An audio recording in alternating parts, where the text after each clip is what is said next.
All right, welcome to a Mike and a Ball Bench, the podcast where two idiots sit outside of a Belk and talk about sports and stuff. I am your host, Isaac, with my co-host, TJ. Say hi to the people, TJ. Hello, people. I am currently at the mall enjoying my Sbarro from my local food court. I'm eating a Great American cookie because those are delicious. Great American Cookie, Sbarro, the true combo. Oh, and I am the bubble that says Nabber Tackle. TJ is the bubble that says Handsome Thomas. Don't ask questions. Ansel Thomas with the shotgun eye. How's life, TJ? What have you done this week? Do anything interesting? Went to the bar, enjoyed some March Madness tournament. Got Yeah, sad. The Vols yeah. got an early bounce. Our team took an early exit due to lack of shooting the ball. Yep. So now it is no longer the March Madness tournament. I will be enjoying the March Sadness tournament, but it's still basketball nonetheless. Yeah, once your team's out, you just normally I just root for whatever team is the most underdog team. So I guess I'm a St. Yep. Peter's fan for the rest of the tournament. It's the lower seeds or die at this point. Plus, they beat Kentucky, so automatically a good reason to root for them. I mean, they were already number two and on the board just because they beat Kentucky. Oh yeah, yeah, yeah. But now that the Vols are out, okay, let's go Peacocks. Let's go Peacocks. I have no idea where y'all school is, but like I'm sure it's lovely. Have you have you seen the movie The Other Guys, the like cop movie with Will Ferrell? Yes, Will Ferrell and Mark Wahlberg. I saw an edit of that scene where he's like, "I'm a peacock, you gotta let me fly," and they like put the St. Peter's logo over over his face. Gotta let me fly. It's pretty good. I am a peacock! You gotta let me fly!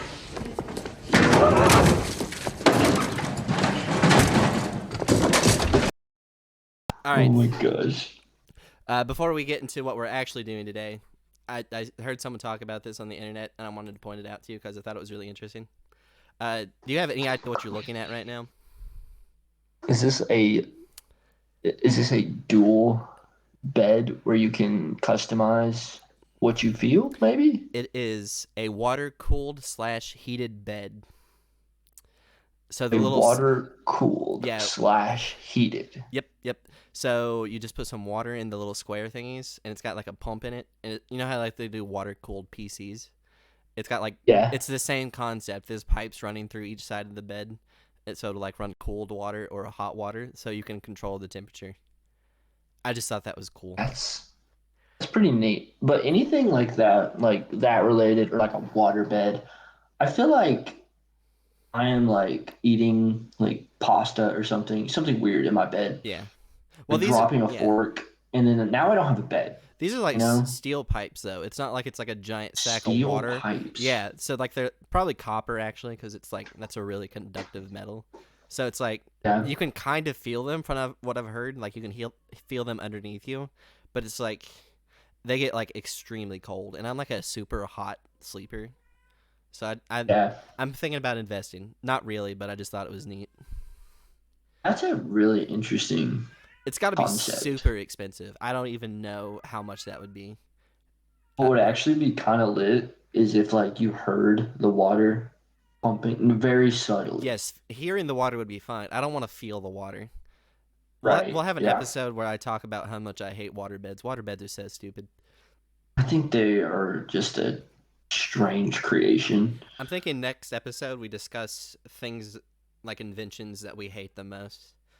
I have a couple that I could really just talk all day about how much I hate the person who made them.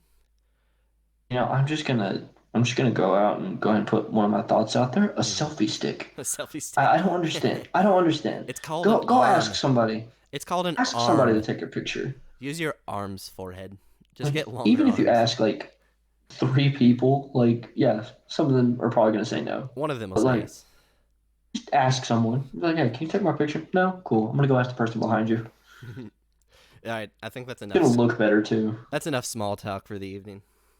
I just wanted to show you that because I thought it was really That cool. was actually really I cool. thought it was Is it really cool. alternated? I think you can control each side separately, like those Tempur-Pedic mattresses or whatever. Not sponsored, by Yeah. the way. Not sponsored. They do not sponsor us. Unless Tempur-Pedic wants to call, then If they want to give us a we will shout out, pump us and our we will five pump up viewers, some Tempur-Pedic. we and our 5 viewers would love to talk about Tempur-Pedic. Reach out, guys. My people can talk to your people. All right, here's the concept for the evening. We're doing a cartoon bracket in honor of March Madness. So these are our top 16 cartoons from our childhood, in a particular order that is scientifically determined, and anything else is incorrect. These are the top 16 cartoons from the early 2000s. Anyone else that disagrees is just wrong. But before we actually get into the bracket outright, there are 2 honorable mentions that I wanted to bring up. Our 5 non-official Patreons wanted us to talk about Scooby-Doo. What do you think about Scooby-Doo, TJ? You know, if we were including the movies into this, I think Scooby-Doo would have a really good run. So And Scooby-Doo has so many different variations. You got Yes. What's New Scooby-Doo. You have Be Cool Scooby-Doo. You have a pup named Scooby-Doo. You got all these variations, and it's like, which one do you choose? very true. And I guess we did end up choosing something that got put on there. See, the The reason 2 why... variations. Yeah. The Scooby-Doo ones are just so fast. I think we'd normally included the movies. Most of the ones, at least I, in my head, was including the movies. But I don't think the movies save Scooby-Doo, the series. But if you were just talking about the Scooby-Doo movies, they would be pretty high on my list.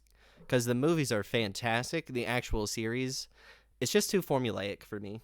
It's like every episode is exactly the same. I do enjoy a storyline. You Yes. don't really get storylines in Scooby-Doo. There's no overarching plot line. There's no character development. It's just a villain of the week.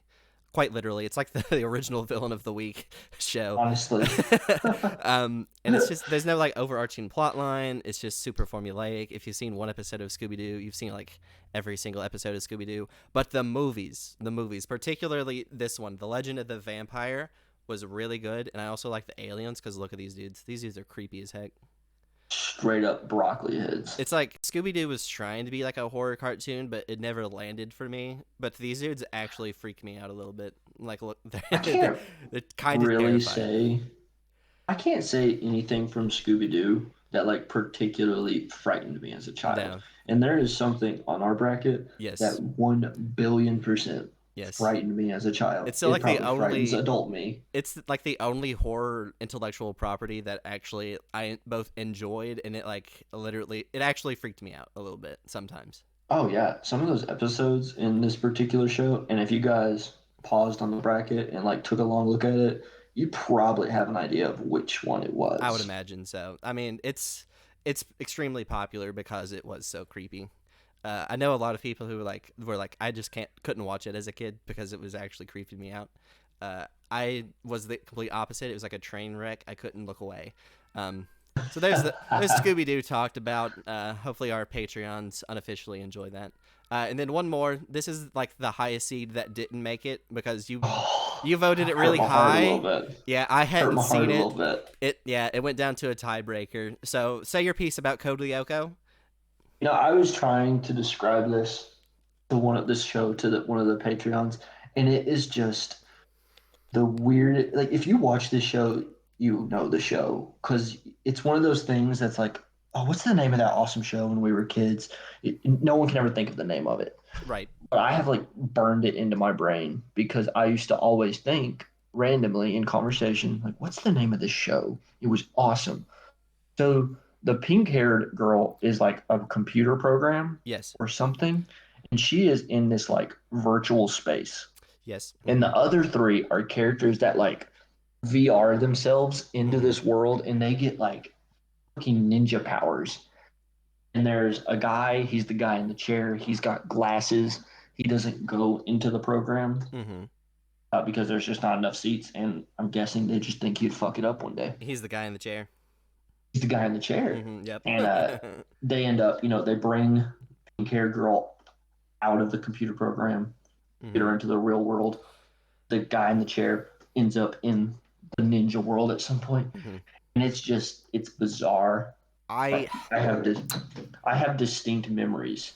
I saw a few episodes of this because I see these characters and like I'm like, yes, I recognize them, but I could not tell you what any of the plot of the movie, like the show, was. I don't remember anything about it, but like as soon as I see them, it like unlocks something in my subconscious where I'm like, yes, I've seen Code Lyoko. Don't know a thing about it though. I really want to go back and watch it in my adult life. Is I it don't know streaming what on anything? streaming. Okay, I was I'm say. sure you could find it because everything's on some sort of streaming now. True. I do know it aired originally. I'm 90% sure it aired on Cartoon Network. I don't know where a lot of those Cartoon Network shows ended up in terms of the streaming databases.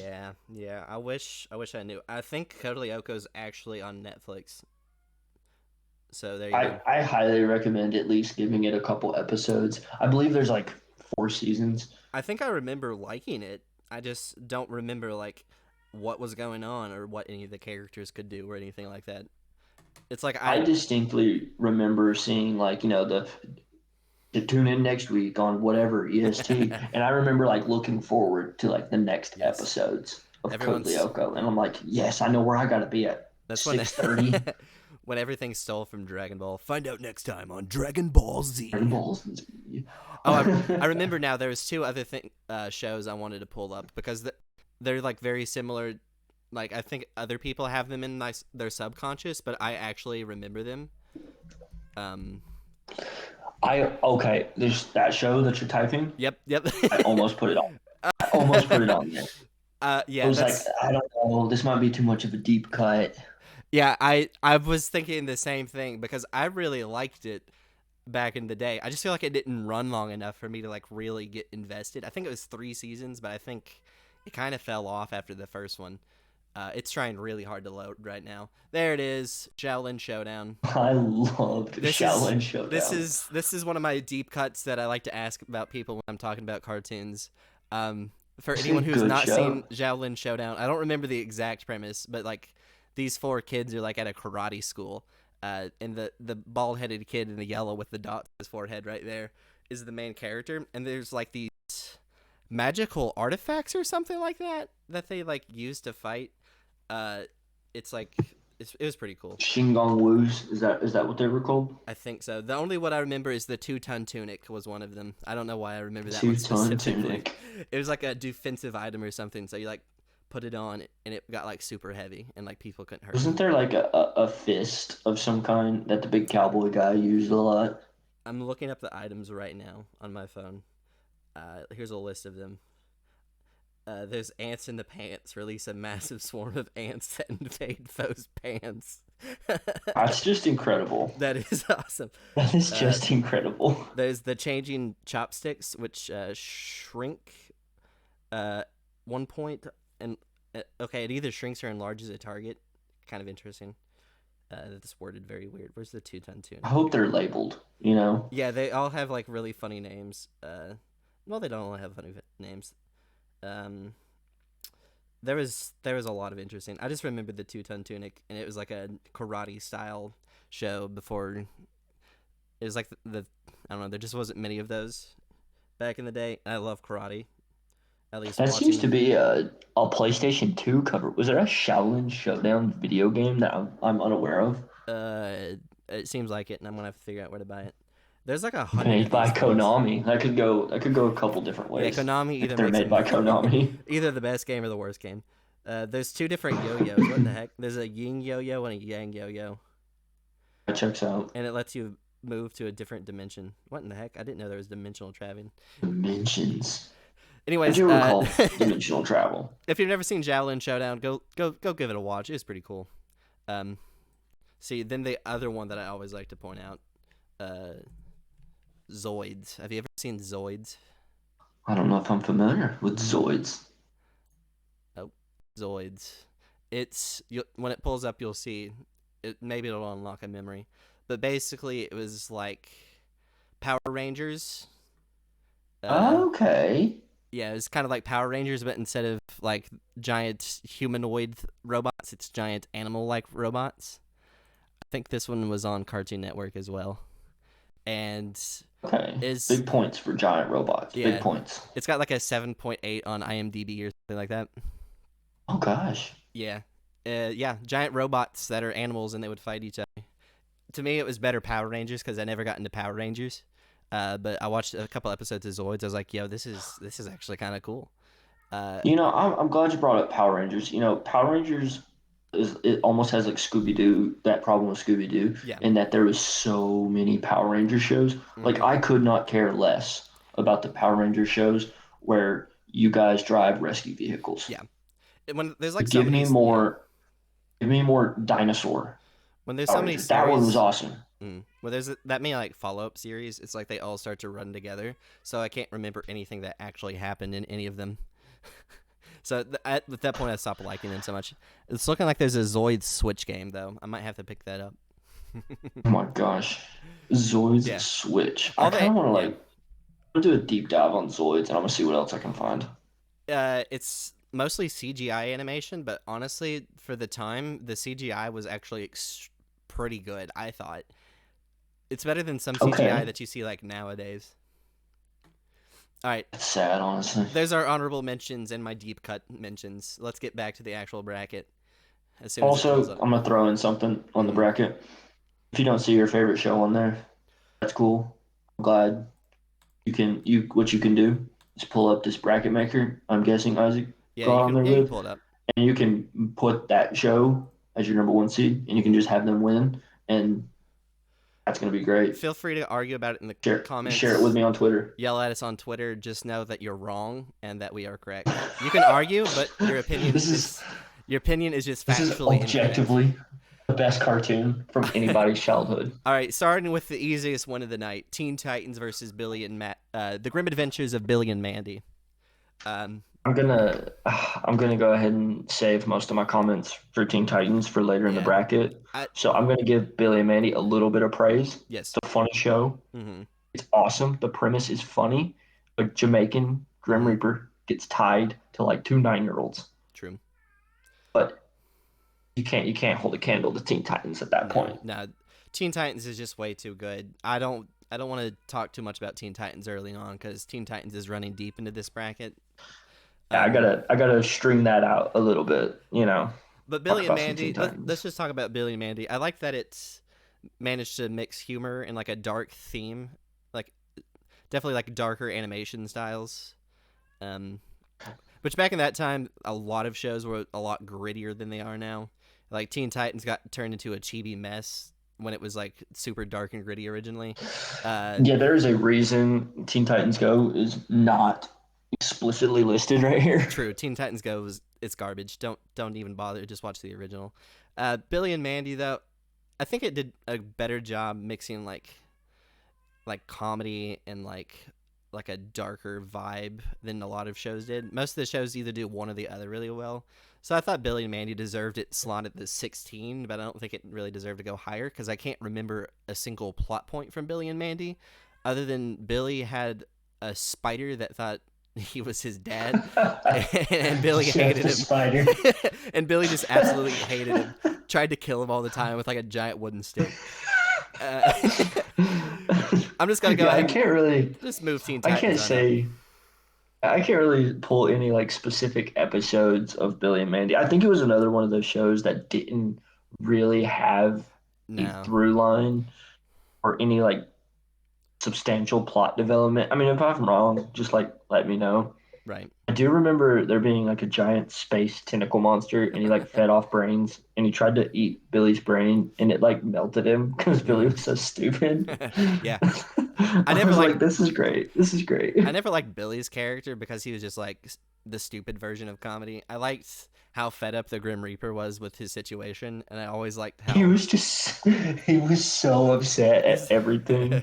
he And was like. I don't know why he was Jamaican. I think the main Like plot this, was he was trying to like void his contract with Billy and Mandy or something like that. Like he was trying to get out of it. yeah, they like tricked him of something, Yeah. some like in the first episode or something. An idiot kid, and then Mandy, who is like a 10-year-old child, also not very bright, just slightly more bright, somehow tricked to death incarnate. I'm pretty sure Mandy is like sociopath. Yeah, yeah, Like, I'm yeah. pretty sure she's like crazy. She was terrible person, but that kind of made it interesting at least. All right, our next matchup. This one's a little more difficult to me. Courage the Cowardly Ooh. Dog and Ben 10. These are two very different shows. Did you even vote for Ben 10? I can't remember if I was never a huge Ben 10 guy. Ben 10 was Um, good. I appreciated some of what Ben 10 had going on, Mm-hmm. but I think something about me as a child is I would like to criticize their choices because naturally 9-year-old TJ would have Mm-hmm. made a better superhero choice True. than whatever Ben 10's got going on. And Yeah. so I would always criticize and be like, you chose the wrong alien, dude. You should have True. done this one, and you could have done that in like 10 seconds. I mean, I guess So, to me that just made it more tense because I don't know. and I liked a couple of the aliens, and I wanted to see more of the True. aliens he would turn Mm-hmm. into, and then I just wouldn't. And it True. really made me mad. Didn't they also make like a chibi version of Ben 10 that sucked too? They I need to. think Ben 10 has gone through It's been going for quite a a bit while. of stuff. I know they've tried like live action Mm-hmm. at one point, Mm-hmm. or True. semi live True. action, and I think it's gone a couple different series, honestly. So this, just for the sake of this, is like original Ben This 10, is right? most of these are the original series, not the remakes, because we weren't children by the time they remade them. That's accurate. And every time they remade them worse, never better. So, It tends to be the case. all right, And, we'll talk about Courage first. Courage is the one we oh, were talking about. courage. Is legitimately creepy, even to this day. Some episodes I see them like on YouTube randomly, and I'm just like, how did? What drugs were they taking when they made this? Because like normal brains don't come up with any of I'm pretty sure there was like an axe murdering fox this. and like the weird scarecrow slab guy. I remember the Like, what scarecrow is slab this? guy. Yeah, I remember there was a barracuda in the bathtub whose name was Bathtub Barracuda. Uh, and he would always give Courage words of affirmation. And then Oh my gosh. you had Eustace and Muriel who were constantly arguing, and every time Courage would try to save his two owners who live out in the middle of nowhere, uh, Eustace would get fed up with it and be like, "Where's my mallet?" and would try to hit And the. try to scare him with the goofy ass mask. Where's me mallet? Yeah, and he had the mask. Where's me mallet? And Uriel was so sweet. How did she get stuck with Eustace? He sucks. He's just I an mean, the awful dating human. options were either the other human or the literal purple dog. True. They live in the middle of Every nowhere. other human, Yeah, every other human in the show, I'm pretty sure like either canonically dies true. or is evil. I wish they had like discussed at some point how they even survive out in the middle of nowhere because they're like 1,000 miles from the next human. So like, and they don't have like a It's farm or anything. They have a yeah, it's very windmill. clearly a desert. They It's a have desert. They're not growing cucumbers out there. they don't have animals or crops or anything. They have a windmill and a house. How do they find food? I think there's got to be like some kind of like hidden something going on that they're like already dead or something, except for the I'm dog pretty maybe. sure I'm pretty sure there's like a weird theory going out there that like Courage the Cowardly Dog is a show all about the world through the dog's perspective. That would make So he sense. thinks everything is like trying to kill them That would be and interesting. trying to eat them. That's a pretty So cool maybe theory. the dog doesn't realize like, yeah, there's a whole ass garden right here. You are Hmm. not gonna starve. True. That makes sense. Anyways, Courage That's just Courage is maybe. super duper creepy. It was also kind of formulaic in that it was like the second villain of the week style show probably ever, but they were all just so interesting and creepy, and it was honestly kind of terrifying. Wasn't there like the computer that was also like sentient? I can't remember if the computer was sentient or if it was just like this small purple dog is the only person on the world that knows how to use the internet right now. True. It was a lot. I don't remember any like real plot. I remember some of the villains just being terrifying. I should have pulled up some of them. They were honestly just so messed up.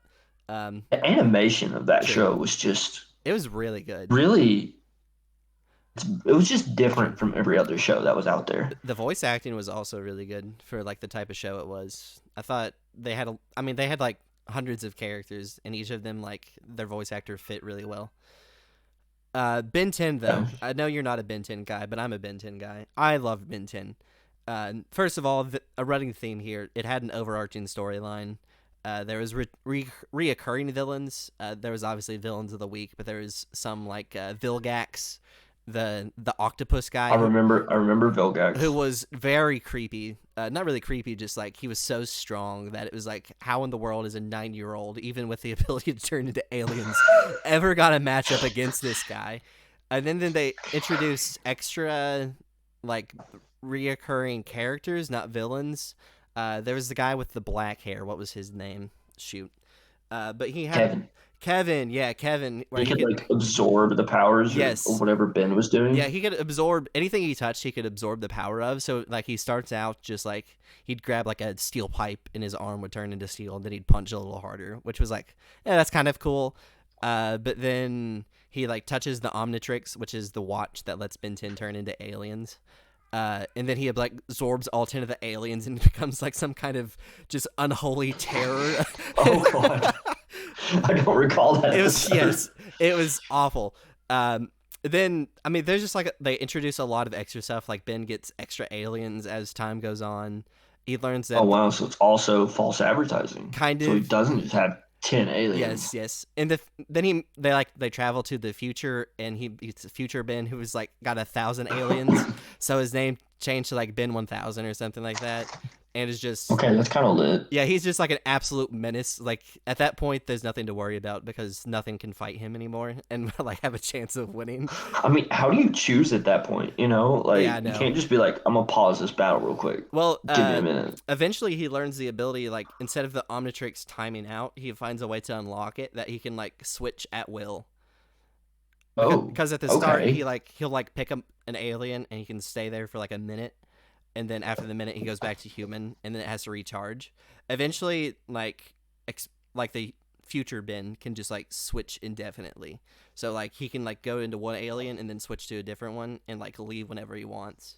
So he becomes pretty busted. I also like that the grandpa is like a part of some secret alien fighting organization that gets introduced. Like aren't they called like the plumbers? The plumbers, or some shit? They're the plumbers. Yeah. I like that. I like that the sister became like a main fighting character. She learns like some magic somehow. I don't remember how.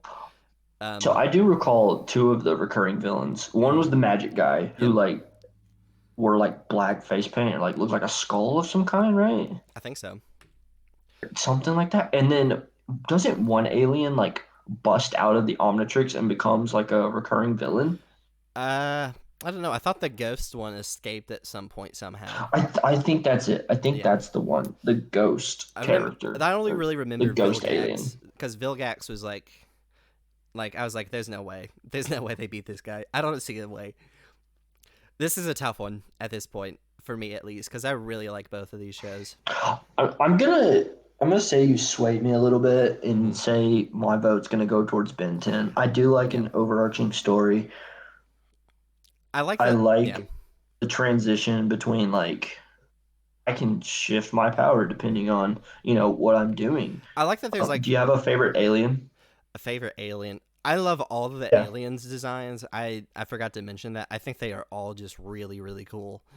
I really like the speed guy. I forgot his name. The one that was like super fast. Oh yeah, I know what you're talking about. He's got the little tiny wheels. Yes, the little tiny wheels. Looks like a velociraptor. If it wasn't him, it's probably the ghost one. He was really cool. Ghost one was cool, and then like he turns evil. 4 Arms was cool, but a little generic, just a little bit. I've got 4 arms. I'm strong. I like Diamond Dude. Diamond Dude was awesome. I think Diamond Dude was my favorite. Or it gets like a dog at some point, and the dog doesn't have any eyes. He's big and orange, and he just fucks shit up, and it's awesome. He's like an alien bloodhound. He just gets around by sneaking. With no eyes, a big ass mouth. I think just because I think that's one he like gets randomly, and it's like, what am I? Yes, I am now a dog with no eyes. I like that the Omnitrix would just like ignore his input sometimes, and he'd like try to go 4 arms, and he'd just end up as like gray matter, and he'd be like, this is the exact opposite of what I wanted. I am a tiny bug man. That was always interesting, him trying to figure out a way to get away with like picking the complete wrong alien for this situation. I think just because we can remember plot points of Ben 10 probably gets the edge here. I think this one's really I'm gonna say you got me, even though I think Child TJ would say Courage was the better show. I'm gonna say you convinced me, and I might have to give Ben 10 Ben 10 was a little bit of anime. extra time. Ben 10 was anime before anime was a thing, so I think it has to win here. All right, this is another kind of tough one for me. Jimmy Neutron and Total Drama Island. Oh, Jimmy Neutron. I am gonna give Jimmy Neutron a lot of credit for being the only show of that animation style that I really, really liked. I've seen a few like short articles about people who worked at Jimmy Neutron's animation studio, and apparently it was just like a fever dream the whole time. Apparently, That seems accurate. apparently the power would go off in the studio for like days at a time. Oh my God. So like the power would go off on a Wednesday and they have to have the episode ready by Friday, but they couldn't go back into work until like Thursday at lunch the next day. Oh my gosh. So like there's pictures of like Jimmy's hair clipping through the lockers in this school, and they're like, we knew, like we were completely aware that parts of it were messed up. We just didn't have the time or resources to do anything about it. That makes it even better that they still put out like a great quality product, Yeah, honestly. Jimmy Neutron was really good. I want to include the movies in this and the crossovers, because Jimmy Neutron had a crossover with the Fairly Oh my Odd God, it Parents. did. It was Yes. and it was so good. I can't remember if it had movies or not. I think it did. But the I crossovers. remember the movies, first movie mm-hmm. when they like there's like this giant chicken monster on this alien planet that Yes. steals the parents. True. That was the first movie. I think so. Yep. And that's also one of my core memories of that movie. And this is going to go into my favorite character on the show, Sheen, the crackhead addicted to Ultralord. Yep. In that movie, they all like there's a big montage of them like saying what they're doing while the parents, are disappeared off planet. And Sheen's thing is him leaning out the shower saying, "I'm peeing in the shower." And then I like remember that. a couple more clips go by and it goes back to Sheen. He leans back out the shower, still peeing in the shower.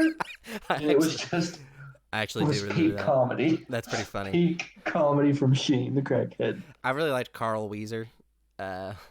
Just Jimmy's man. his whole shtick was just so dumb. I thought Jimmy was a strong main character, though. I found him pretty interesting.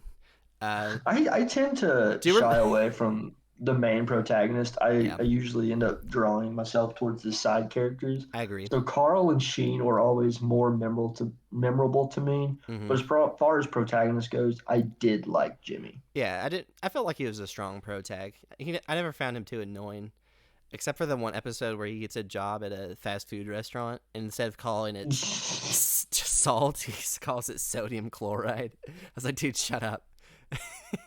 You freaking nerd. It's like there's being smart and there's Dweeb. being annoying. You're being annoying. You know what salt is. Stop acting like you don't. What is the Lima Bean episode? That was another one that's stuck in my core memories. Actually hilarious.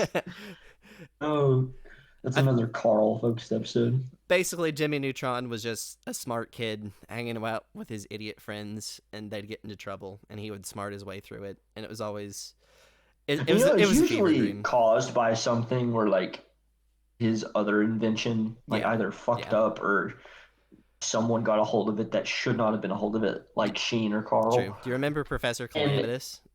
His like arch nemesis. He couldn't finish anything, so he'd always have like this really elaborate evil plan to take down Jimmy, and then he would like forget to install the battery or something. I liked there's three alien dudes, and one of them is voiced by Mr. T.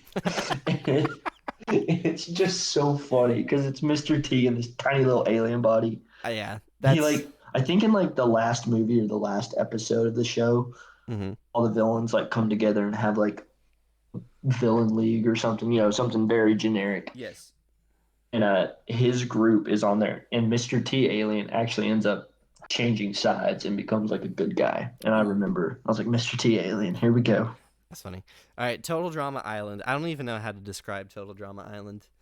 It is a parody of the TV show Survivor. Yes. Where you put X amount of people on an island and say, okay, here are your two teams. Now we're going to vote people off if you lose challenges. but now it's a cartoon, so we can put like sharks and shit, and you won't die because cartoon Right. rules. It's just like turn the insanity of Survivor up to 11 because it's a cartoon and they can get away with it. But they're like constantly complaining that they don't have enough budget to do stuff.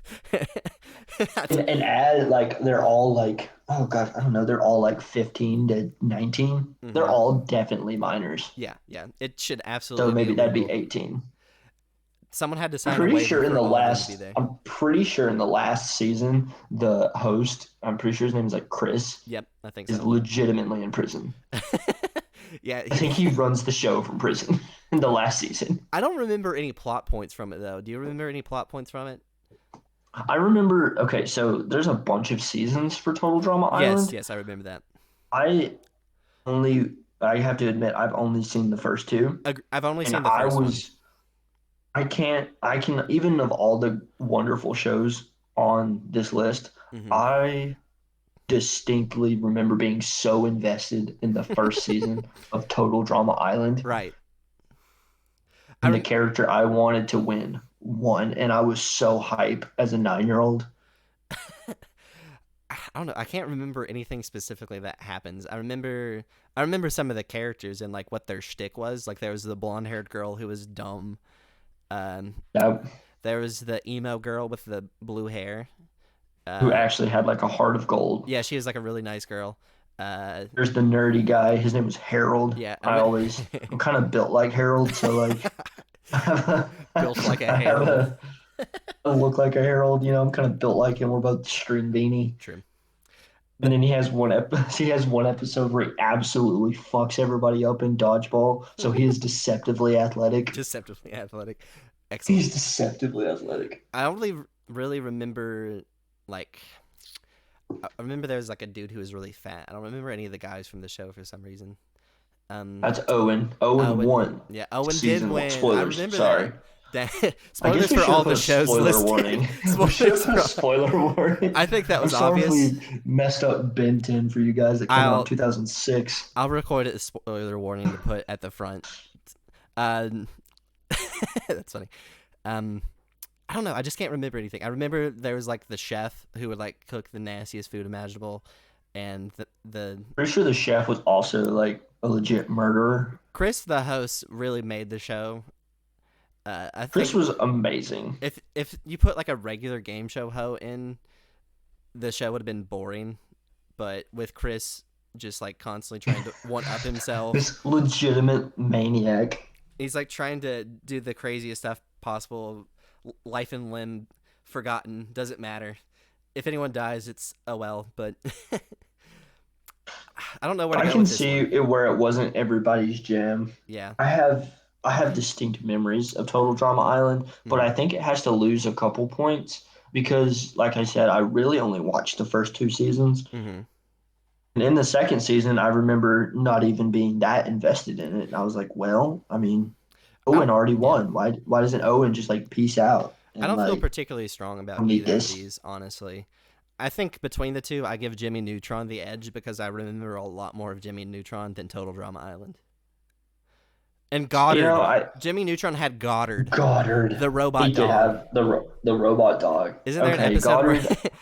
doesn't I think Goddard Goddard turn? might sneak ahead. Okay, I think Goddard in one episode turns into like a giant robot, and like starts I destroying can't the say I city. remember that episode, but it sounds great. I think with the inclusion of Goddard, we have to give it to Jimmy Neutron because Goddard was cool.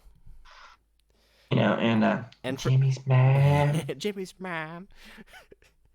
All right, Danny And then Phantom and SpongeBob SquarePants. Danny Phantom and Spon. Those are two like These I'm are pretty sure Nintendo has like their own like Mhm. Super Smash Brothers now. Yes, it does. I'm pretty sure Danny Phantom and SpongeBob were like the two that were announced first, Do you ever? as in fighting characters. There was a giant like collaborative like game for the Nickelodeon shows. Is like called no, sorry, Nickelodeon Unite. Did you ever play that? I did not. I played one where it was a Nickelodeon style game and it was centered around a volcano. That Mhm. is all the information I have for you, but I do remember playing it. I think we can kind of just skip over SpongeBob and go with Danny Phantom here, because I feel like in some regards this is SpongeBob's fight to lose here. Everyone knows SpongeBob. I don't need to tell you what SpongeBob is, but Danny Phantom is a show where this teenage boy, his parents are ghost hunters, and they have like this giant, I can't even remember what it's called. It was like some kind of teleporter or something like that. It's like a portal to the underworld, it's like basically. It's a portal to the afterlife, I think. So Danny is like walking around in it, and they like accidentally turn it on, and it turns Danny into a ghost. And this whole time he thought his half parents, ghost, half boy. Yeah, he's like a half and half between a ghost and a boy. It's like his ghost now controls his body, which is kind of creepy. But like this whole time he thought his parents were nuts for like trying to fight ghosts and stuff. But then he's like, oh my gosh, ghosts are real. I'm a ghost. But he learns to like see the ghosts, and yes. He fights. Fighting ensues. He fights the ghost. Do you remember Vlad, the ghost, from the series? I loved Vlad. I loved Vlad, and I loved the hunting ghost, Skulker. Yep. The Skulker was legitimately badass to me. I want to pull up Vlad's. And there's Vlad's design is so cool to me. There's a in one of the later episodes, Danny like has to ask for help, all the other ghosts, and he has to ask the hunting ghost. Oh my god, Vlad does have a badass Look at his design. So cool. And he's got the same powers as Danny. He can like transition between human form and ghost form, and his ghost form is legit. He's like a real nice foil to Danny. But just look at that design. Like, how can you not love this design? I wouldn't fight this.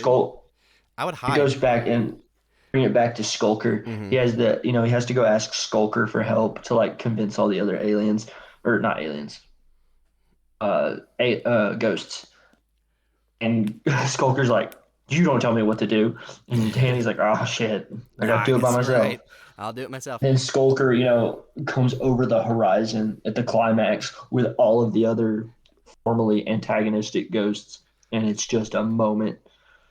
I'd have to go back and watch it. it. It was just really cool. I missed like the ending part of it. I only watched like the early part of the show. But also his parents kind of end up hunting Danny a few times because Danny's a ghost. His parents are just two fuck ups too. Yeah, they're super stupid. But they they accident like everyone thinks they're insane for like hunting ghosts and stuff, but they were right. Like ghosts are a thing. So it's just they're kind of not bright, so it's easy to write them off as being way out there. What else happened? Did his parents ever find out that Danny was a ghost? I think they eventually do. I'm pretty sure they do. Yeah, no, because sister finds out at some point, and then she like has to keep it secret. And she does. I'm pretty sure the parents find out later. Okay. I do remember also Vlad being like super into Danny's mom. I do remember his mom being a baddie, and his dad was like, obviously they were both kind of not very bright, but his dad was like even worse, and he was like built like a fridge, if I remember correctly. I think Danny Phantom is actually one of those shows that if they did it live action and really casted it well and put some effort into it, I think it could be kind of cool. I would be all. I think you should. Oh yeah. I think you should cast. Oh my gosh, what is his name? He is the John Goodman. I think you should cast John Goodman as Danny's dad. I could see that. I would be in for like an anime version of Danny Phantom.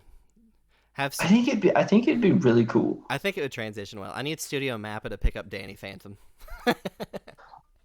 Yeah. With all that being said, Danny Phantom is awesome, but I still have to give this one to SpongeBob, I think, because SpongeBob is just such a classic. I quote SpongeBob on a daily basis almost because it was so. It is. It's just superior. It's just a classic show. It was so funny. It was like it was so like before its time, I think, and like the movies were just insane.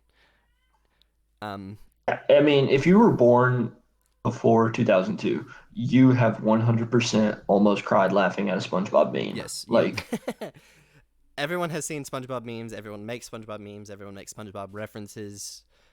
it's just, I don't know. They tried to redo it when the original creator passed away. That was stupid. I didn't watch a single episode after that. So if they were bad, just don't tell me because they don't exist. But SpongeBob takes this They around. literally don't exist. Danny Phantom got a bad draw because I would have put Danny Phantom over pretty much anything besides Ben 10 and Teen Titans on this side. But I think Danny would have had a run for me at least against Ben 10. Yes. And I also want to give a shout out to American Dragon Jake Long, True. which is just worse version of Danny Phantom. Yep. But it was still a fun show. It's a dragon. I should have put that in the honorable mention because that one was pretty close to making it. I honestly watched a couple episodes like recently of American Dragon Jake Long. It's kind of cringe. I could see that. Kind of cringe. I could definitely I was like, see that. I liked the show a lot as a child. Some of them do not age well. All right, this is another powerhouse matchup: Avatar: The Last Airbender and Yu-Gi-Oh. This is just season 1 Yu-Gi-Oh. For the record, Yu-Gi-Oh GX will appear later because it's awesome. But Avatar and Yu-Gi-Oh. What do you have to say about Avatar? Oh gosh, the greatest Western anime that has ever existed. Absolutely. Not to lead too strongly into my points, but like Avatar benefits from having. I cannot think of a bad character I dislike in Avatar. I don't think there is a single bad character in Avatar. I mean, there are obviously terrible people in Avatar, but they're all done well. Even the villains. Like Firelord Ozai is like he's a great antagonist because he makes you want him to lose. Every character is multidimensional. None of them come off as flat. They all have their own story arcs. Some of their story arcs is just them getting worse, not better, but they still have story arc progression. Yep. I think they're just all amazing. It does a great job doing like really adult themes in a kid's cartoon without it coming off as like way too dark and gritty. I agree. You've got a lot of, anti-propaganda stuff going on. You've got a lot of in-depth look at the effects of war, specifically on children as they grow up.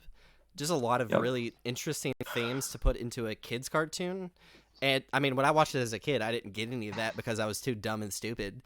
But I watched it again as an adult when they put it back on Netflix. And, golly, that show is it's just so good. I think Avatar is a show that if you liked it as a kid, even like a little bit, I think you would gain the most from watching it as an adult. I really do. I agree with that. Avatar also has Zuko and Iroh, so it's like it's hard to compete. The general. The general. The general.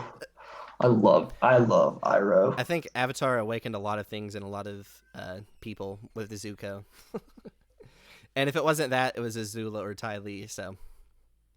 Yeah, I mean, I think this is a tough matchup for Yu-Gi Boy. True. Yeah. So I don't see Yu-Gi-Oh beating Avatar. That's not to take anything away from Yu-Gi-Oh. I think Yu-Gi-Oh could have made a lot better run if it didn't have Avatar in the first match, because I think I put that over everything but like Teen Titans on the left side.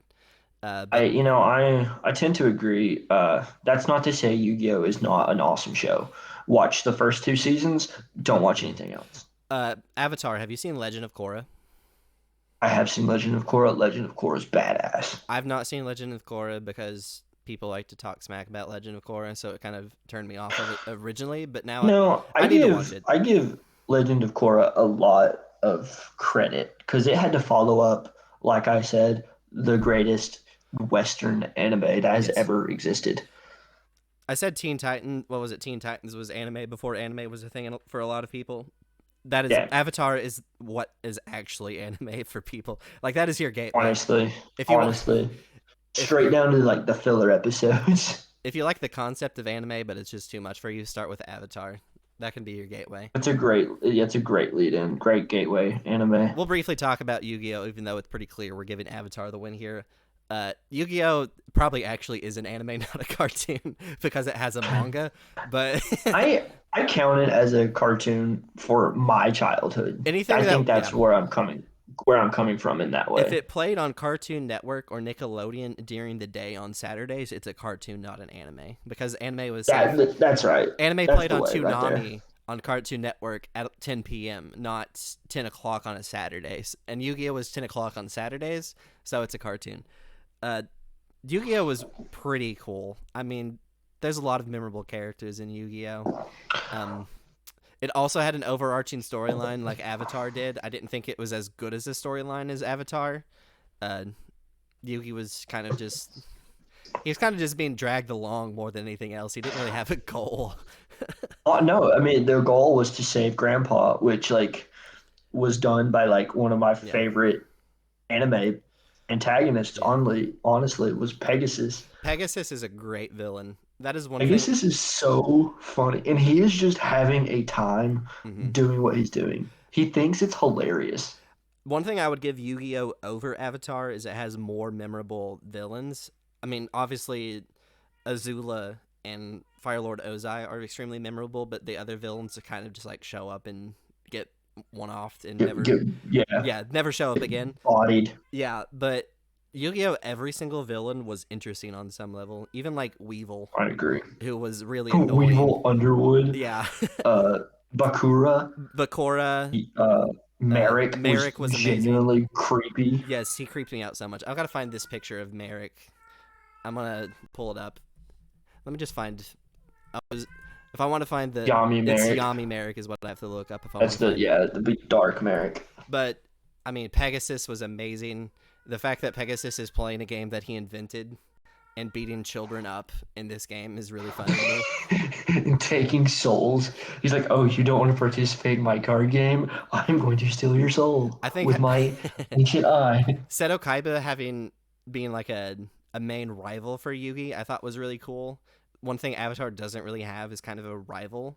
I mean, it's Zuko kind of, but not really because he kind of switches over eventually. I guess he starts. I guess he starts as a rival, but there's no like Vegeta switches for Aang.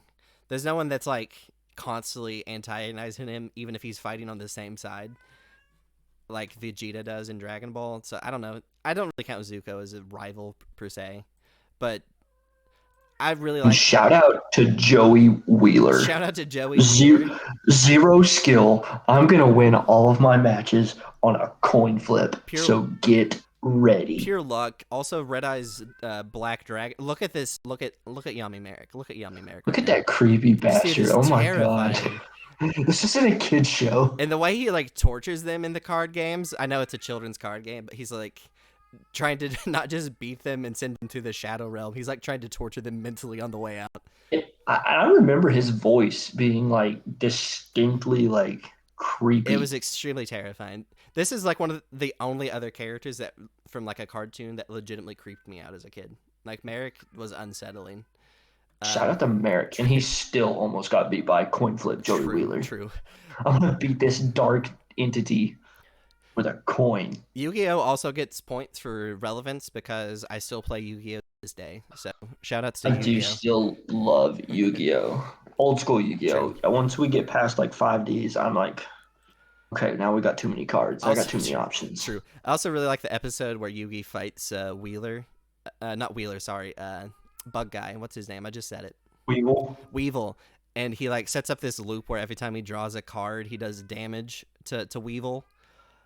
It's like every time he draws a monster card, and he draws like 20 in a row, and he died like at 5, and he just keeps drawing, and he's like, I love a good burn deck by Yugi. Then Taya Gardner literally like runs up and grabs his arm from drawing another card. She's like, "Stop! You already won. You're gonna kill him. Stop." You're gonna kill him in this little card game. You're gonna kill him over a child's card game with a child's card game. They do take it like so seriously, and it's kind of cringy watching it back, but it's awesome. I think the fact that they keep it serious about the whole thing is what keeps it from being cringy to me, because otherwise I would like lose my immersion with the whole thing. Yeah, and I mean we're praising Yu-Gi-Oh! A lot, but like Avatar still wins. I'm just gonna go ahead and click it. Yugi gets the loss to Avatar. It's just how it is. Avatar is probably I still think it's my favorite cartoon. We'll see how it ends here. But I love Avatar. Yu-Gi-Oh! Is great. Awesome characters. But I do have to say that Yu-Gi-Oh! Does have Taya Gardner in it, so it kind of just loses automatically. Taya. I'm gonna save my big Yu-Gi-Oh! Comments because I can't remember what GX is going up against in the bracket. I think GX has a good chance. I am in GX's corner. I am going to lead with that right now before we even get there. I want GX to go far, love Yu-Gi-Oh! GX. and I have a trump card for GX in case GX needs to pull out a win. All right, Codename Kid Next Okay. Door and Batman Beyond. I never watched Batman Beyond, so say something about Batman Beyond. Oh my gosh, it's futuristic Batman with not Bruce Wayne. Bruce Wayne is like an old, crotchety old man in this show. And this kid like steals this like highly synthetic, almost Iron Man-esque bat suit Mm-hmm. and like kicks ass. And Batman and Bruce is like, okay, I mean, someone's got to do it. This kid seems to be willing, seems to be good at what he does. I'm gonna train him, and that's what it is. There's some plot lines here and there. It's not super plot heavy, Mm-hmm. but there is a through line. Mm-hmm. And then the protagonist is Terry McGinnis That's as a cool the name. Batman Beyond, That's a very cool and name. it's honestly just dope. It was such a popular cartoon. It spawned its own comic series, which has Oh. not happened a lot. True. And people tend to forget that it's the second instance. The other one was also another Batman instance with Harley Quinn. She was created for the cartoon, Huh. not in the comics. I did not know that. Yeah, little Harley fact right there. Anything Batman always spawns its own little community, though, because people are just infatuated with Batman. Understandably so. I mean, Batman's it's cool. the Bat, and it's a new version of Batman. Is it Like the you don't yeah? get a whole lot of like. You get some like you actually in one episode you get to see this really sad Bane, who like after years of like legit super steroid Mm-hmm. use is like this old like crippled guy who's basically brain dead. Oh gosh, that's.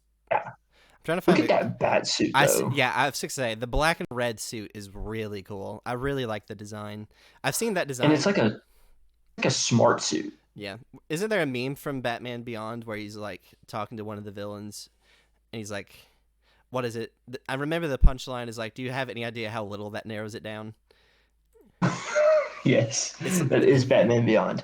And it's like, it's like, "Why are you here?" He's like, "You killed someone dear to me," and he's like, "Do you have any idea how little that narrows it down?" And I'm like, I love that meme. I've never seen this show, but that meme is really cool. And Bruce Wayne in the show is just like we talked about Grim from Grim Adventures of Billy and Mandy being over it. Bruce Wayne has zero time for anybody's bullshit in the show. He's just the oldest, crotchetiest old man. It's so funny. I like the concept of having an old Batman because I feel like most of the time in the comics, Batman doesn't make it that far. No spoilers for any specific Batman comic, but mostly Bruce Wayne doesn't get to see retirement in most Batman stories. No, he wouldn't let himself. Yeah. And there is my favorite episode is like Terry starts to like do things like the suit gets like hijacked, so Terry is like is possessed or whatever. Right. And so Batman busts out an oxygen mask and just goes and whoops Terry's ass. I like that. This is 75-year-old Bruce Wayne with an oxygen mask whooping this kid's I'll ass. show you, whippersnappers. Break your necks. It's just dynamic. Then Codename Kid Next Door. This is a pretty weak matchup for me because I'm not too. Never seen Batman Beyond, and I'm not passionate about Codename Kid Next Door. It's just a bunch of kids who are like secret agent style in their like giant's treehouse, and they're fighting evil. That was not conspicuous. Yes, and they fight evil adults. It's like another generic, no real plot line to say. It's just a villain of the week type story, but none of them are memorable. The only like episode I remember is there's one episode where like all the kids are getting pink eye or something, and they get like these nasty eye crusties. And this whole thing is being caused by some adult for some reason. I don't remember. That's the only thing I remember about Codename Kids Next Door. I remember liking the show, but I have no like plot memories about it at all. I don't really either. Looking back on it, all of the adults in this show are fucked. Oh yeah, they're all terrible. All of them suck. They're all just for some reason evil to the kids, and it's like there's like I figured at some point there'd be like a single adult who's like, "Hey kids, you want some candy?" and they like actually like help the kids or something, but that just never Yeah. happens. Every single Yeah. adult is evil in this show for some reason. They're either evil or just stupid. Like, there's no in between. Because the only thing I can remember about Codename Kids Next Door is the eye crusties, and that episode was disgusting, by the way. I think they eat the pink eye crusties. It's so gross. It's So gross. I'm just gonna give this one to Batman Beyond because I think I'm if I gonna watched also. it, Oh yeah, go ahead. I think if I watched Batman Beyond, I would have liked it more than Codename Kids Next Door, just because I like Batman and it sounds like a cool premise. So It's a cool concept. I'll vouch for Batman Beyond. It is worth a watch. I think you can watch it on HBO Max right now, actually. oh shoot, okay. Next matchup here, Pokemon and Sorry, Codenames Kid Next Door Yeah. fans. We didn't really have positive things to say. I don't remember a single good thing about the show. For some reason, the only subconscious memory I have is the eye crusties, and it turned me off of the show entirely at that point. And that's not really a good read. That's not the good core memories that we No, need. that's a bad core memory. All right, Pokemon and Fairly Odd Parents. I find this one to be pretty tough, honestly. This is gonna be a tough matchup for me. So It's gonna be a tough matchup. I guess we'll just consider every Pokemon series in this. I didn't watch all of them. I think I watched up into the one where he has a Trico, the little tree lizard that had he always had like a toothpick in his mouth, and it was always being cool as heck. Yeah, we're definitely on the same wavelength. Then I think that's the last time I stopped watching the Pokemon. Pikachu is like one of the most memorable cartoon characters of all time. Instantly recognizable. Pokemon is also the highest grossing franchise ever by a mile. So obviously Pokemon is pretty cool. Each series has its own overarching plot line. It's always the same plot line. Ash is trying to beat all the gyms, collect all the badges, and then become the champion of the region. He never manages to do it. He always no clutches it at the end. He always beats. I think Ash in the, not to spoil some of the recent ones, I'm Yes. pretty sure he wins a recent league. Yes, he won the Alolan League, which is what is that? Gen 7? Yes, Gen 7. That's So it took him 7 years. Wow, Ash scrub. It takes me like 3 days to beat a Pokemon true. game. I did watch the one before that one because it gets a new like animation style for the Alolan region. But the one before that, I did hear that they're switching it up. They're changing their shtick. the one before that one, he had this Pokemon called Greninja. Greninja. And it's like a Giant tree frog ninja. Let me just pull up Greninja in the background here while we talk about this, because Greninja's design makes the whole thing. Also, the animation and the fight choreography in Pokemon has improved so much. At least I hadn't seen any of the ones after that, but in that one, it felt like I was watching like Naruto Shippuden. Like they were going at That's awesome. like the ground was This is breaking. incredible. Yeah, the ground was breaking as they were fighting. Like they were like legitimately hitting each other hard. Here's a Greninja. Anyways, Greninja was really cool, and Greninja had this like interesting little thing. Like he's the only Greninja that could do this. Where he went into this That Ash Greninja that right Ash there. Greninja Yeah. form, where he like gets this water shuriken on his back that he throws around. It's just really cool. Bonds with Ash. Anyways, that's One thing Greninja. I love about the Pokemon show is Ash consistently like loses. Like Yes, you yes. see this protagonist lose. I like that because most cartoons, the protagonist always finds a way out like first try. Like they never have to lose and then go get stronger and come back, or like they never have to learn any lessons really. They just always get by on dumb luck. But Ash gets his hat handed it to him like every third episode, and he's like, "Well, Yeah. gotta go figure out why that happened. Gotta go catch new Pokemon. Gotta go learn why I'm a bad trader. Just all kinds of cool stuff." You have like the comedic gag of Brock getting absolutely walloped by Misty Yes. every time he hits on a female with a pulse. True. I did like Brock a lot. He's a really cool character. There's a lot of cool characters that show up. In every season, there's a new rival, and sometimes the rivals are really cool.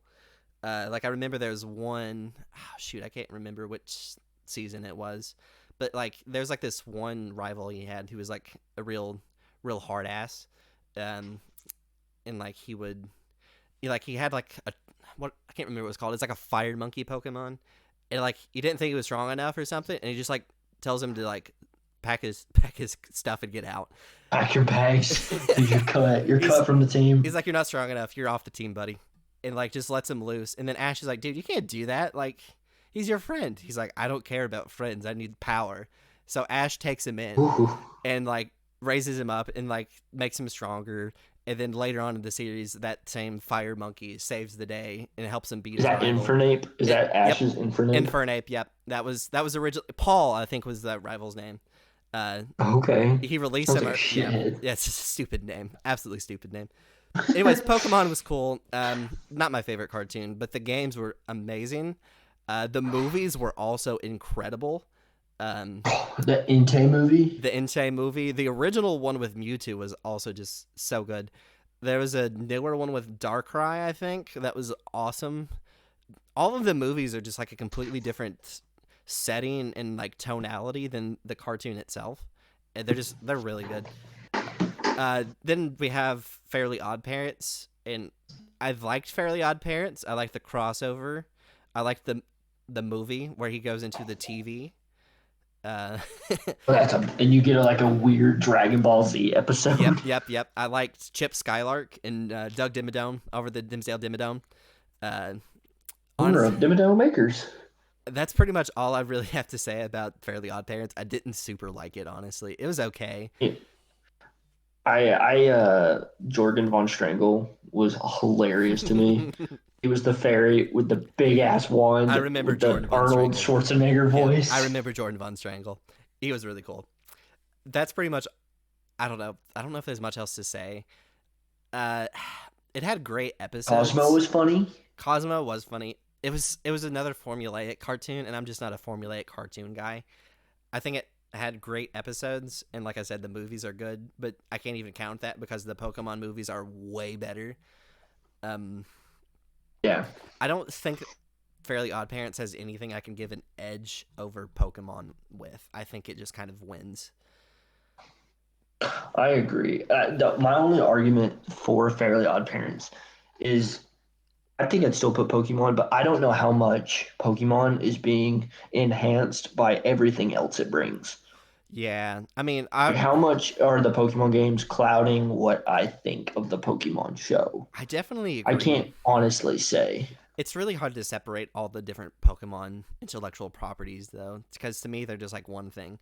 I definitely preferred the games over the cartoon, though, so I think that's probably skewing it a little bit, but I have memories of Pokemon specifically. I have very few memories of the Fairly Odd Parents other than the things that I mentioned, the episodes related to them. But, I mean, there's a Chip Skylark episode, but there's not like a Doug Dimmadome episode or anything like that. So I don't remember anything happening. I just remember him having a giant hat, and that was funny. And a big mustache. I think Pokemon gets the win here. I agree. I think Pokemon gets the win. I think there's a lot of people that are going to be mad about that because I think there's some Fairly Odd Parent stands, but it just didn't hit to me. I never thought it was that funny. And other than the movie, I don't think I really enjoyed many of the episodes themselves. And the Chip Skylark episode, because that one was good. Then we have Yu-Gi-Oh! GX and Johnny Bravo. I don't remember a single thing about Johnny Bravo. Johnny Bravo is like... He was a big... It was funny. It was funny. Yeah. He was, alpha Chad male. Yep. Hitting on women and getting rejected. That's the premise of Johnny Bravo. Yep, pretty much. I don't remember a single episode, and I also don't remember a single character in the show besides Johnny Bravo. I couldn't tell you. I know Johnny's mom plays a part. I don't know if Johnny's mom ever got a name. She might just be Johnny's mom. True. Then or Miss Bravo. I don't know. I think we can go ahead and save some conversation for Yu-Gi-Oh! GX because I think it's a clear winner here for me. But Yu-Gi-Oh! GX is the superior Yu-Gi-Oh! show. Just because I want to talk about how it compares to Yu-Gi-Oh!, I think it misses out on the memorable villains from Yu-Gi-Oh! I agree. I agree with that for GX. But the protagonists from Yu-Gi-Oh! GX are a lot better, I think. Jaden was pretty cool. What's the Chaz? The Chazinator.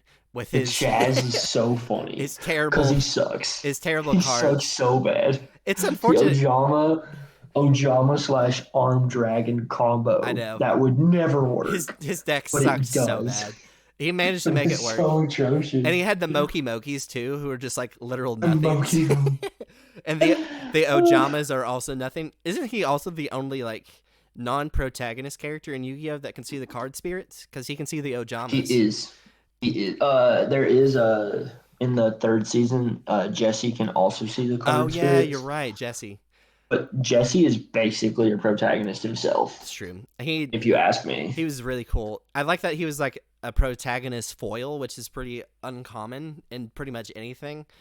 He's a good guy, but he's also like completely opposite of Jaden in his own ways. I mean, it's even goes down to his deck because Jaden uses hero cards. They're like elemental heroes. But then Jesse uses dark heroes. No, Jesse uses Crystal Beast. Oh, yes, Jesse, the Crystal Beast. Yes, you're right. Who was the one with Aster? Aster has the dark heroes. Yes, Aster was like the protagonist foil to Jaden, which was just really cool. Jesse was the one that was basically Southern. Yes, I remember Jesse now. With Crystal Beast. There's also the guy who used the dinosaur deck, which is cool because I like dinosaurs. I'm trying to remember. I know deck, yeah. I don't want to say too much about one of my favorite characters from GX because I want to save it for later. I really like Aster when they had added him. I think that was in the later seasons. Who was the guy who was like the top student? Zane. Zane, yes, Cyber Dragon deck. Cyber Dragon deck. And then Zane eventually gets like he has a story arc where he like turns to the dark side or whatever they want to call it in Yu-Gi-Oh, where he becomes a bad guy kind of. Because I think it's because he lost to Jaden. Yeah, I think he loses. He loses. No, he beats Jaden at the end of GX. Yeah, I and remember. Graduates. It was really close. Goes on to the pro league and just sucks. Yeah. So then he like instead of using cyber dragons, he uses cyber dark dragons, which I know is kind of cringe, but it was cool as a kid. They still honestly look really cool. Those card arts for the cyber darks are so Their good. card designs are very cool. All of the character designs in Yu-Gi-Oh are always cool. That is definitely true in GX as usual. I like that instead of like Yu-Gi-Oh where it's like you're fighting for the world, they're just like at a school trying to graduate, but then like trouble happens and they have to save the world.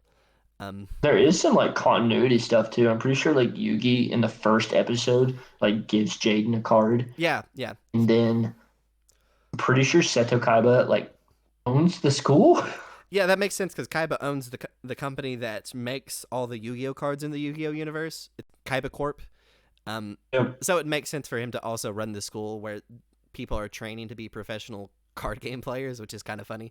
I mean, that's a thing in the real world too, so it's not like it's that weird.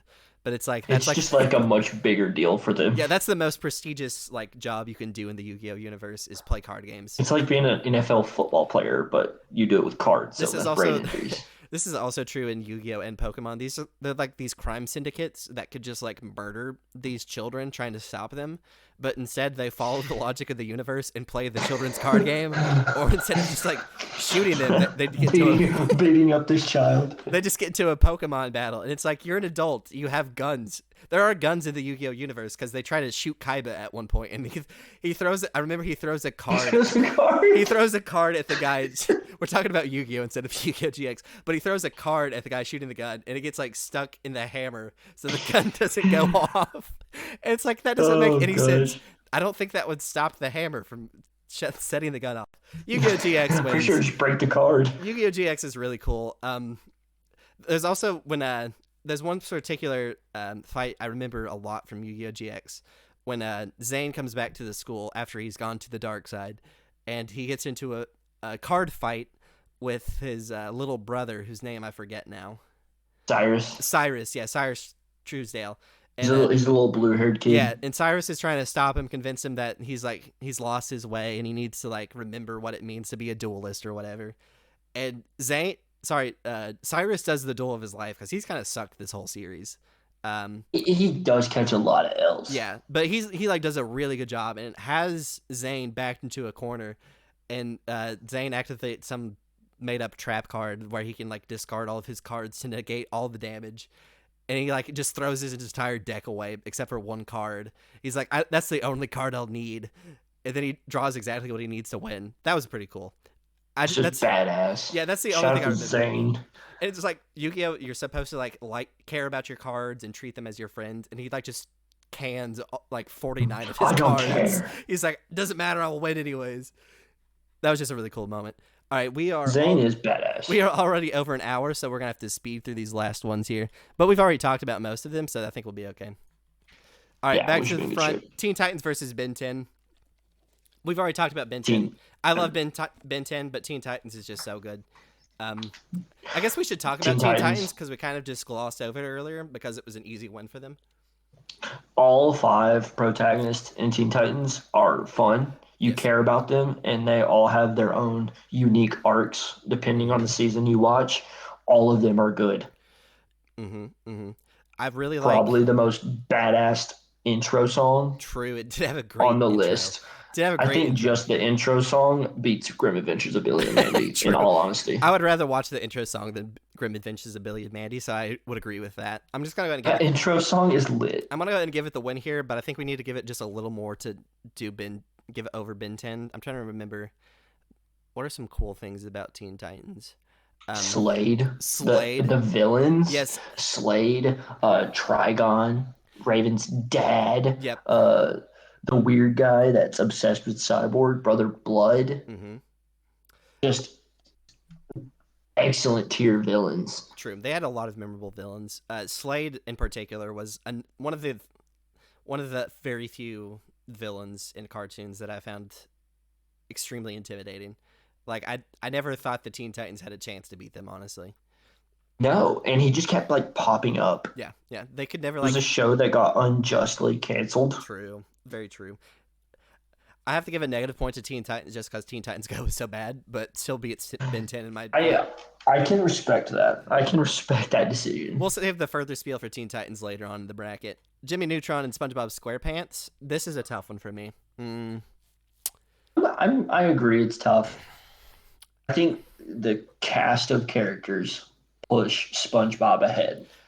I agree. Like Squidward, I like am Squidward now. True. You know, and like Patrick still makes me laugh with his just idiocy. That's true. I definitely remember more characters from SpongeBob than I do Jimmy Neutron because I remember like the main 3 from Jimmy Neutron, Goddard, and Professor Calamitous, and that's pretty much it. Yeah, SpongeBob is like the best storyline TV show I can think of. Of the formulaic cartoons, I would have to agree. I think it's the best because although it's formulaic, each episode is still very different from each episode, if that makes any sense. It's not like they have a generic storyline that they copy and paste and change out a few names. I think each one is kind of standalone. Also, I can remember direct quotes from SpongeBob, and I can't say that I remember any direct quotes from Jimmy Neutron. Other than I can remember I'm peeing in the shower, and that's about it. And Jimmy's mom. Jimmy's mom. All right, over to the other side, if it'll let me scroll over. It's really not wanting to let me scroll over. Why is it not letting me scroll over, please? There it is. Okay. Avatar and Batman Beyond. I love Batman Beyond. I'm a big Batman Beyond fan. Avatar is superior. I think Avatar is the clear victor here. I don't think we even need to describe why, because we talked so much about Avatar at the beginning.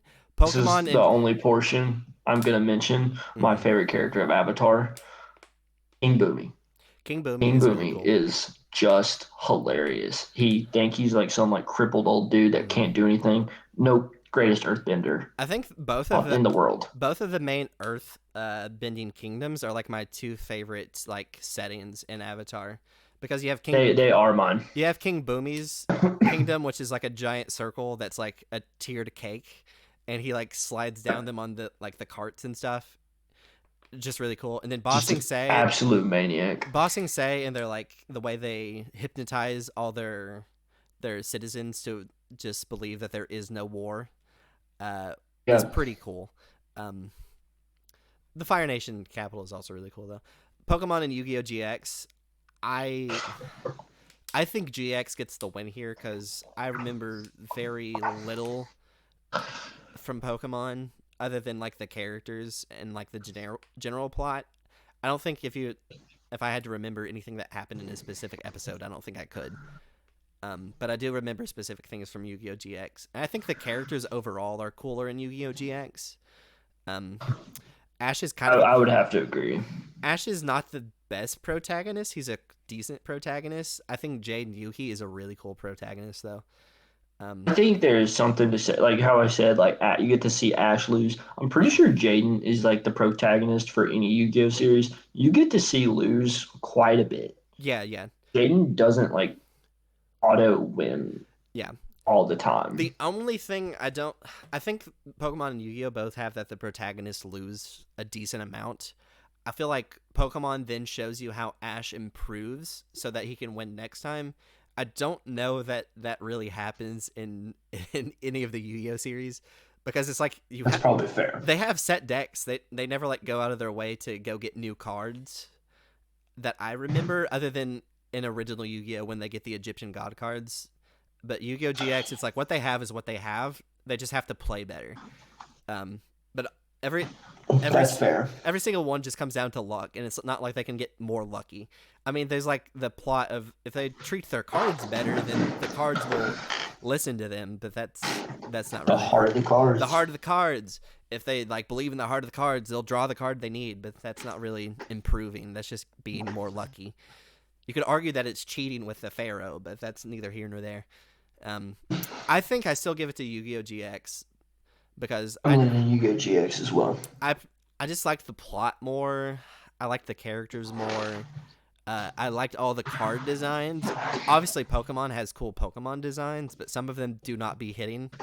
I don't think Yu-Gi-Oh GX, at least the beginning of Yu-Gi-Oh, a lot of the cards were super generic, but in Yu-Gi-Oh GX, all of the designs, all of the like deck layouts were all very cool. Yeah. Also, the setting in Yu-Gi-Oh GX was really cool. I liked the way the school looked. I do love the school idea. It's such a unique idea, and I think they did really well.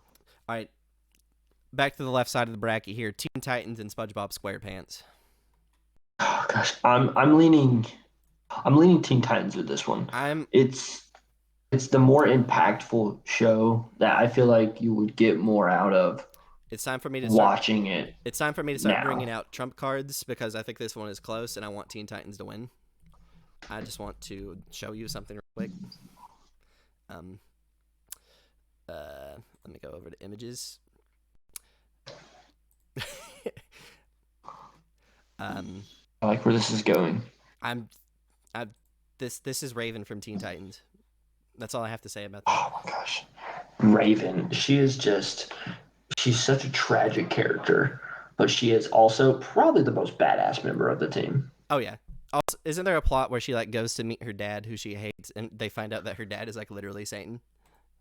Yeah, it's Trigon. Trigon's her dad. He's like legit devil. So she's like, she's like prophesized to like bring him into the world, like as his portal. I don't know. Anyone that watched Teen Titans probably has a thing for goth girlfriends. That's kind of all I have to say. I mean, and Teen Titans has Ravens and Raven, and SpongeBob doesn't. So yeah, what does SpongeBob bring to the table? True. Sandy cheeks? Absolutely not. Also, really love Cyborg's design in Teen Titans. I think just all of the main characters in Teen Titans get a lot of attention, and they all get to grow, and you get to like see them change. I mean, I'm repeating this for the 100th time. Teen Titans had an overall arching plot line. They had reoccurring villains in Slade. I mean, look at this dude. Look at this dude. Look at this dude. Oh, God, he looks so cool. And those shoulders. And although I think SpongeBob is the best of the formulaic episodic series, I still think Teen Titans wins because I think it's one of the best that has a reoccurring plot line. That's exactly how. As much as I love SpongeBob, I just agree. SpongeBob's humor and how much I quote SpongeBob, I think if I wanted to watch something and sit down for an hour and enjoy it, I would have to give it to Teen Titans. You'd have to. It's a great show. Then Avatar and Yu-Gi-Oh GX. This is kind of tough. Kind of tough for me. I am a big Yu-Gi-Oh GX stan. I love Yu-Gi-Oh GX, but Avatar, like I said earlier, no genuinely bad character that you dislike No. in Avatar. top to bottom, side characters. I mean, there's a whole guy whose whole thing in Avatar is cabbages, and he's just the funny. He's cabbage just game guy. awesome. Yep. You feel so bad for the cabbage guy all the time. Avatar is kind of peak fiction. It's hard for me to vote against Avatar as much as I love Yu-Gi-Oh! GX. I'm trying to think if there's anything. I want to argue Yu-Gi-Oh! GX somehow because I'm also a Yu-Gi-Oh! GX You have fan. been saving a trump card for Yu-Gi-Oh! It GX. is I'm time. curious as what it is. I gotta see what it is. You should have been able to guess this. Is it Alexis Rhodes? It is Alexis herself? Road. It is Alexis Road. Alexis Rhodes is. I freaking love Alexis Rhodes in Yu-Gi-Oh! GX. I think this is gonna have more to say about like negatively about anime, but Alexis Rhodes is like one of the best anime girls in terms of like being good at her job in her show. I think Alexis Rhodes is, I agree, is probably my favorite female character in cartoons or anime. I don't know if I would go that far, but she's in the top 5 absolutely. Look at Alexis Rhodes. Just look at her. Just look at her. And she was so cool. She was always so nice to Jaden, even though everyone else was mean to Jaden at first because he was like. She was nice to everybody, even the people she shouldn't have been nice to. And like she was like actually really, really good at the card game. As stupid as that is to say. I mean, we didn't explain this, but there's like 3 houses in the school in Yu-Gi-Oh! GX. There's like Slifer, what is it? Slifer Red, Raw Yellow. Slifer Red, Raw Yellow, and Obelisk Blue. Yep. And Obelisk Blue is like the top of the 2, the top of the 3. And she's, as you can see by her outfit, she's in the blue school. And she's like top of the school except for Zane, who goes pro. So like she's actually probably the best duelist in the show that shows up really often in season 1. Because Zane's kind of just like almost like a figment of imagination in the first season because he's like untouchable until the last episode. Like I think you only see him duel like 3 times in the first season. Yeah, he's like the target of season 1 because everyone knows he's top of the school, and it's like you're gonna have to beat him if you want to graduate and move on to the pro leagues. Yep. Also, if you watch Yu-Gi-Oh! GX and you say your childhood crush wasn't Alexis Rhodes, you're just lying to yourself. So I think that's just like the standard, you know. That's my trump card for Yu-Gi-Oh! GX is Alexis Rhodes being in it. Alexis, top tier. I don't know if she can. I don't know if she. Avatar. I don't think she pushes it over Avatar. I was hoping she could close the gap at least. For me, I mean, I watched Avatar recently. It's still just phenomenal. It's good as an adult show, honestly. So I think we have to give it to Avatar. It stands the test of time. And then we come to the fated matchup. I pretty much knew this would be the top 2 when we said we were going to do this. Teen Titans and Avatar. I agree. I have a tough time choosing this one here.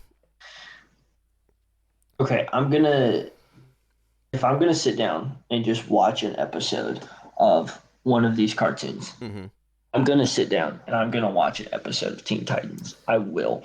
If I want to sit down and watch a genuinely good show, start to finish, I'm probably gonna watch Avatar. For the winner of this bracket, I'm leaning towards Teen Titans because the second you hit play on an episode, starting with the theme song, you enjoy it from start to finish. The theme song is good. That is one thing I did not like about Avatar was I didn't think the music was always very.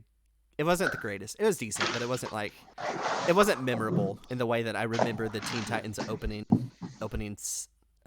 song. Is just really good. I mean, part of this is recency bias because I've watched Avatar like within 2 years. We watched like 3 episodes of Teen Titans like 4 years ago and didn't continue it from there. And I think Teen Titans kind of starts out slow.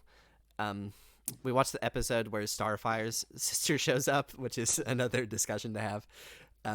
If you prefer, do you prefer Starfire or Blackfire? That tells you your interest in women. I mean, that's like a BuzzFeed article. I also have to mention that Teen Titans had this reoccurring joke where Starfire would mess up common English idioms because she's from a different planet, so she doesn't. And then NCIS has the gall to steal that with one of their main characters for like 6 seasons because. Oh my gosh, Teen Titans did it first. Teen Titans did do it first.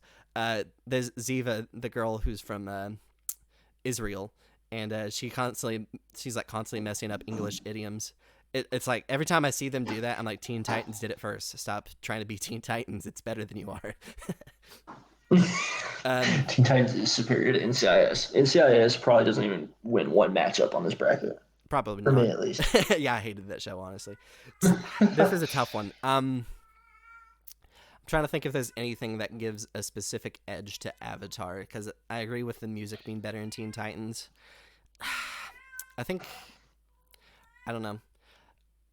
Avatar, I will give Avatar a lot of credit. The one thing I'm not even gonna say it's a negative for Avatar. I just wish I had more of it. So, like I said with Teen Titans, you get to see all 5 of them grow in a substantial way. Right. Avatar, I think, would have benefited from giving us more time with like a couple other characters. So more time with Toph, more time with Sokka, especially. I don't know. I think all of the main cast of Avatar gets a lot of character growth. I mean, Zuko gets his own redemption arc. Aang. Zuko's probably the best, Yes, in terms of that, and Katara. yeah. Aang has an arc late in the series. I mean, it's kind of been going from the beginning, where he like has to come to terms with his duty of being Avatar, because he kind of is reluctant at first. Then at the end, he has to find a way to like keep up his ideals while fulfilling that duty. I don't want to spoil anything too much for Avatar. I know we've spoiled other things. Avatar, if you haven't watched it, go watch it. So I'm not going to spoil too much for it. Avatar's good. Avatar is probably, to me, it's the best, but Teen Titans is so close. We're kind of stuck here because I think we're flipped on the 1 and 2. Okay, so comments. Here's one thing to give to Avatar. Legend of Korra is at least decent, depending on who you ask. Nobody likes Teen Titans Go. Oh yeah, there's one edge to Avatar. That's the best edge you could give Avatar. It's really honestly. hard to separate them, because they both are like more mature cartoons. They talk about more mature topics.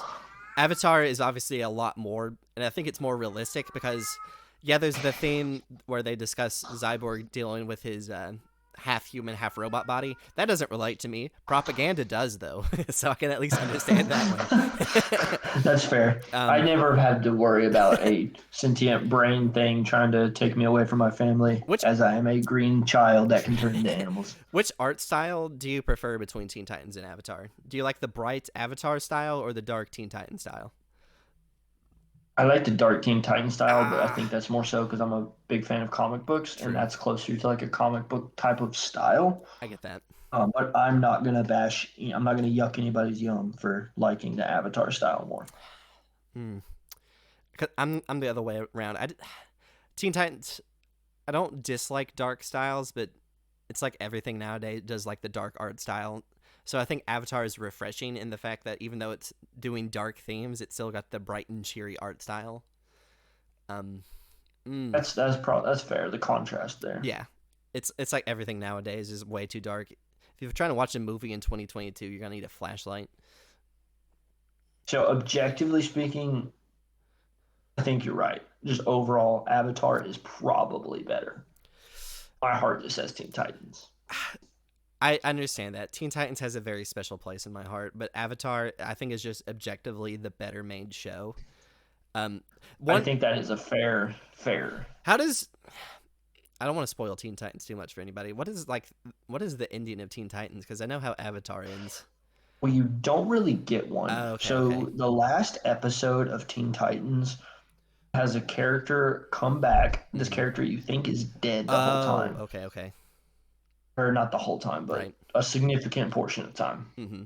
And this is a character very close to Beast Boy. Mm-hmm. And Beast Boy like sees her and like tries to like track her down and talk to her. And then Slade shows back up, and like it's not clear if Slade is a ghost at this point or if this is actually Slade. And you don't actually find out if it's even the specific character that was maybe here, maybe not. Right. Okay, Didn't you say the show got canceled? Oh, Teen Titans got canceled. I think that might be the deciding factor here, because Avatar is a complete story arc. Like, it had an ending. It made it to it. It had Legend of Korra as a follow-up. But Avatar, as Avatar: The Last Airbender has like a complete season, like the story finished. I think I would give it to that. If like I was trying to recommend a cartoon for someone to watch if they like aren't a cartoon person but wants to give them a shot, I think because Avatar has an ending, I think I would recommend Avatar over Teen Titans. I think that's fair. All right. I think Avatar gets it. This hurts me a little bit too, but Avatar I think is probably the superior. All right, let me zoom out. Everyone at home, look at the bracket. It's official. This You guys all know Avatar is the best cartoon of all time. This is we the will not hear official. anything else. If you have a disagreement, you can write it down in the comments. Just like I said, know that you're wrong. Like just know that it's not true. You're allowed to have your opinion, but that doesn't make it right. All right, closing thoughts, I guess. Anyone who's out there watching, thanks for watching us ramble about cartoons. If you've not seen any of these on here, go check them out. They're all really cool. All good shows. All right, I will see you later, TJ, and the audience. Laters.